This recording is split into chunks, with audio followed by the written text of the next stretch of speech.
విచారణకు ఇవాళ హాజరు కావాల్సి ఉండగా తాను రాలేనని లేఖ రాశారు.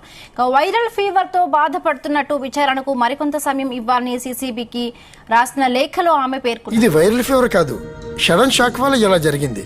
ఏదైనా చూడకూడదు దగ్గరగా చూసారా? మా కర్మగాలి చూసాములేండి. దీనికి అయితే హేమ లేఖను పరిగణనలోకి తీసుకోకుండా ఆమెకు మరొక నోటీసు ఇచ్చింది సీసీబీ. మా ఆఫీసర్ వెయిటింగ్, రండి వెళ్దాం. ఇదిగో మేం పోలీసు వాళ్ళు రమ్మంటేనే స్టేషన్కి వెళ్ళాం, సిబిఐ వాళ్ళు రమ్మంటే వస్తావా? మేమేడికి రాము, నువ్వు. Hello, how are you? బానే ఉన్నానండి, ఇంకా బీపీ షుగర్ ఏం రాలేదు. మనం తప్పు చేయనంత వరకు ఎదుటోళ్ళకి భయపడవలసిన అవసరం లేదు. ఒకవేళ మనం తప్పు చేసినా మనేం దేవుళ్ళం కాదు. ఒకవేళ మనం తప్పు చేసినా మనేం దేవుళ్ళం కాదు. అంటే ఎస్, ఒకవేళ తప్పు చేసినా పొరపాటు జరిగినా సారీ చెప్పొచ్చు వాళ్ళకి మా హార్ట్ఫుల్ గా. ఇప్పుడు మీరు చెప్తే తెలిసిందండి. ఒక అబద్ధం చెప్తే దాన్ని కవర్ చేయడానికి 100 అబద్ధాలు ఆడాలి.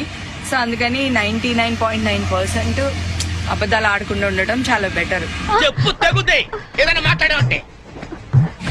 లుకింగ్ హార్టా? ఏ చూడు, పిచ్చిదాన్లా ఉన్నాను. ఎవరైనా చూస్తే కాయిన్ వేసి వెళ్ళిపోతారు.